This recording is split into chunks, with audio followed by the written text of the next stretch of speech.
13 ways to mess with your friends in Minecraft. Number 1 is the boat.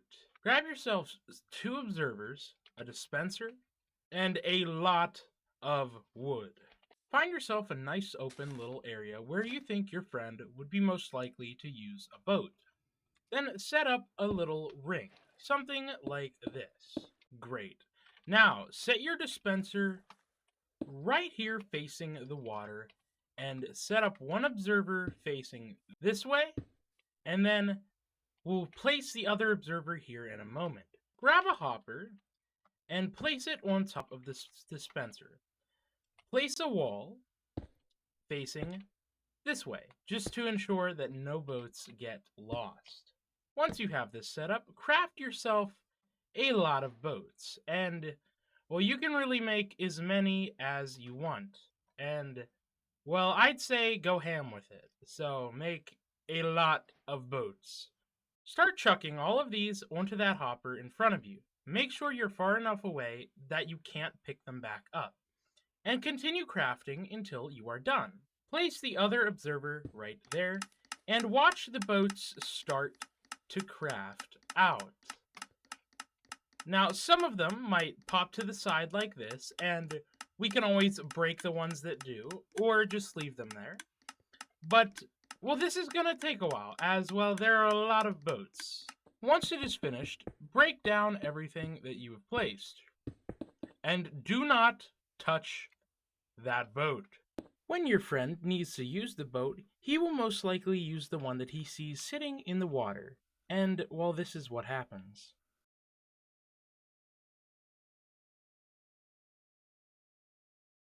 For the next prank, we have Ding Dong. So, find your friend's base, the nice little house they've built, and go underneath of it. Clear out a nice little area down here, and set up a little repeating loop. And set them to whatever timing you really want them to be. It doesn't really matter. Something that's long, that won't ding every 5 seconds. And now, every time this loops, the bell will ring. And now you can sit back and watch as your friend is completely and utterly confused on why there's a bell ringing every 5 seconds somewhere around their house, and they will have no idea where it is. So let's say your friend is going off on a mining session, and you want to troll the bed he's set up to spawn at so he can get back to his mine easily or his adventures. What we're going to be doing is we're going to be trapping his bed. Now this is really simple. All we got to do is take the piece of sand he has here and make sure that it is the only spawnable block that he can spawn on in this area. So we're going to clear out this entire sand area. Now we're going to grab some obsidian to ensure that he cannot escape. Alright, once you have the obsidian box built, you can grab yourselves an end crystal and a bow and arrow. Providing that the person set their respawn point on that bed means that they will respawn there once they die from their caving expedition. As we can see, he has drowned and respawned right in here. Now, what we have the privilege of being able to do is that we can, well, mess with him a little bit. Holy, there's some lag, huh? No, he's not supposed to escape! No! Number 4, the Lectern of Sorrow. Go inside of your friend's house and place down a little lectern and write a nice little 2-page book. Make sure it is 2 pages. Once your apology letter is finished, just take that book and place it in the lectern. We shall now get rid of the book.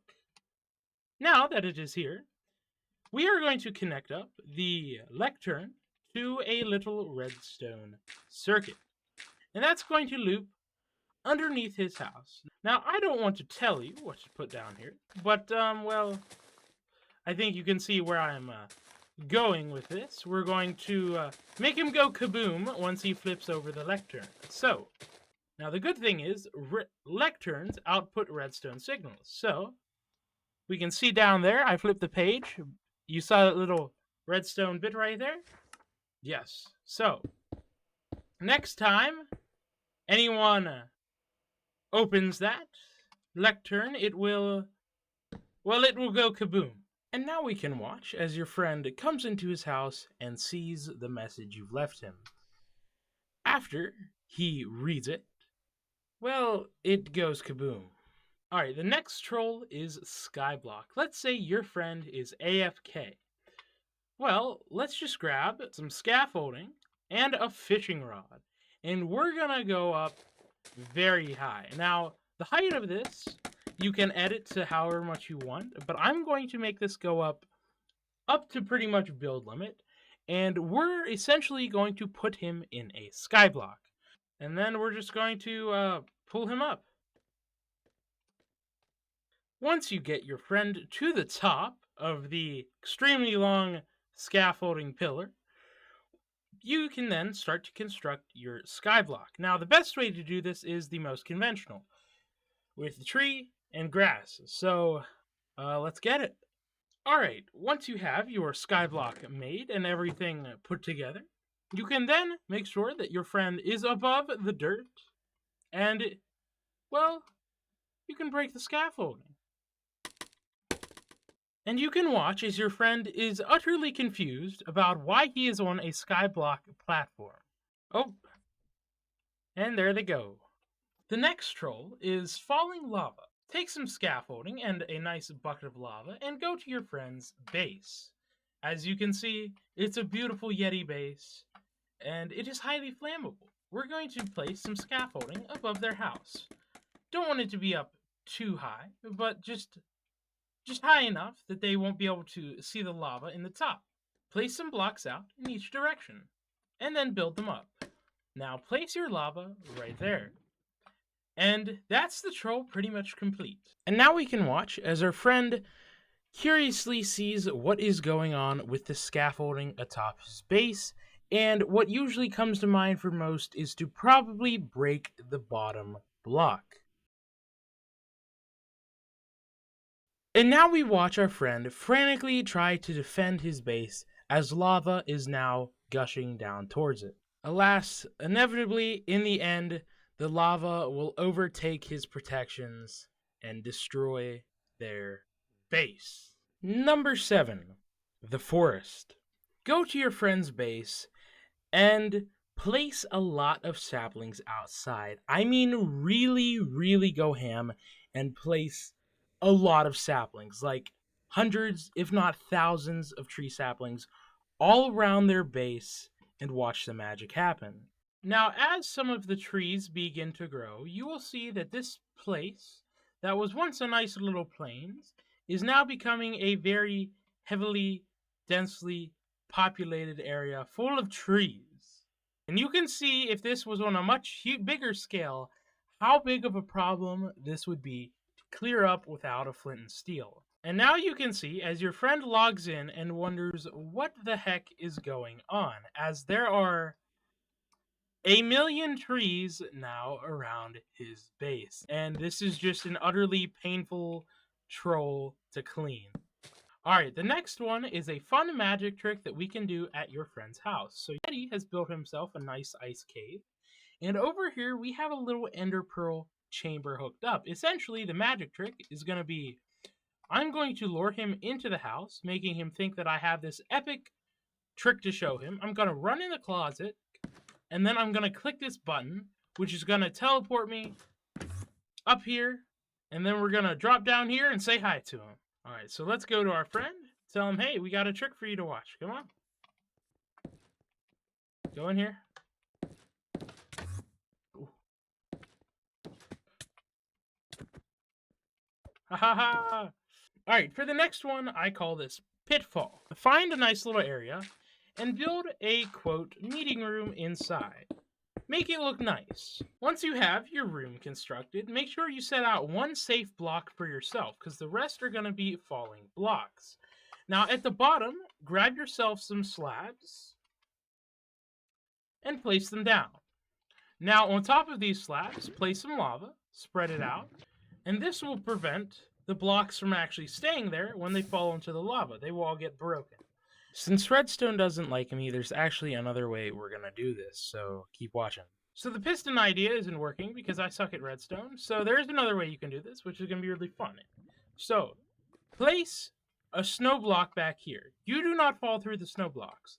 We're going to place powdered snow on the other blocks, which, well, you fall through. Now, if I time this perfectly after I hit him, I should be able to run over to this corner while he gets stuck falling down the snow into the lava pit below. So, let's do that instead. So you're going to take your friend, take your goofy friend, hit him, tell him, hey, I got something to tell you, and you're going to run to your corner, and he's going to run, and he's going to fall down into the lava right where he belongs. Ha ha ha. The next one is very similar to number 7, but we're going to do the same thing with bamboo. And this stuff grows fast, and it grows big. Okay, so now all of the bamboo is fully grown, and is surrounding his entire house. So let's see what happens when he comes back from his mining trip to see this. Oh yes, our confused friend is now seeing all of the bamboo that he now has to get rid of that will continue to start growing again after he breaks it. So, yes, this is a very annoying troll. As you can see, it's even started growing up again. This is very annoying, especially if there's a lot of it and you can't get rid of it very quickly. This is a very annoying and very painful troll. The next one I call the undead neighbor. Grab yourself a creeper spawn egg, or if you're in survival mode, lure a creeper underneath of your friend's bed. Place him 3 to 4 blocks down, and give him a name tag to ensure that he doesn't despawn. Alright, there we go. Boo. What we're going to do is we're going to fill this back in so he cannot be seen. Now, when your friend tries to go to sleep at night, they will not be able to because there is a monster underneath their base. The floor is magma. Grab yourself a magma block and go to your friend's base that has carpets. What we're going to do is we're going to go under every few carpets and just place some magma down. And when they walk over it in survival mode, well, they will take damage from it. And this damage can quickly add up if there's a lot of them. So we're going to add a lot of them. So let's add some around. Here's our friend coming home from his trip out in the wild. Oh yes, he's getting attacked by his floor. I'm sure he's quite confused on why this is happening. Because, well, usually floors don't hurt you. Alright, so for this next troll, Yeti has his base set up in the nether. And I have added a bed in there, and I don't think he's going to notice it too much. He's probably just going to ignore it. So what I'm going to do, I'm going to message him acting like I'm from the overworld and that it's nighttime. And hopefully he'll sleep in it and blow up. That's the plan. So let me send him through the message. Okay, I've just sent through the message. Oh, okay. He said, yeah, I got you. Wait, yeah, he died! He got... fire! What a loser. Look at this guy. Oh my. Well, thank you all for watching this video. I really do hope you enjoyed. I tried to recreate Green's video, 50 ways to mess with your friend in Minecraft. This is my first time doing like a scripted video. So this is why I don't do scripted videos. They tend to not end well. So this one seemed a little cringy while recording, so I do hope you guys enjoyed. We put like 8 hours into recording this, and even more editing it. So thank you all for watching, and I will see you all next time. Bye-bye, everybody.